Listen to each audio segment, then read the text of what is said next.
السلام علیکم دوستو، ویڈیو پسند آئے تو مزید ویڈیوز کے لیے ہمارے چینل کو ضرور سبسکرائب کیجیے گا، شکریہ۔ سعودی عرب کے ماہر فلکیات سدیر الرائی عبداللہ الحزیری نے کہا کہ شعبان المعظم 30 دن کا ہوگا اور رمضان المبارک کا آغاز پیر کے روز سے ہوگا۔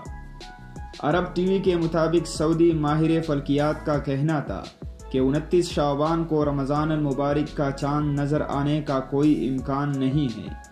ایک سوال کے جواب میں انہوں نے کہا کہ سعودی عرب میں روایتی ہلال فلکی حساب کتاب کے مطابق نہیں ہوتا، بلکہ اس کا فیصلہ روایتی ہلال کمیٹی کے اعلان اور سپریم کورٹ کے فیصلے کے مطابق کیا جاتا ہے۔ ماہر فلکیات عبداللہ الحزیر کا کہنا تھا کہ ان کے اندازے کے مطابق اس بار شعبان 30 کا ہوگا۔ القرا کیلنڈر برائے 2019 کے مطابق 1440 ہجری کا ماہ سیام سوموار سے شروع ہوگا۔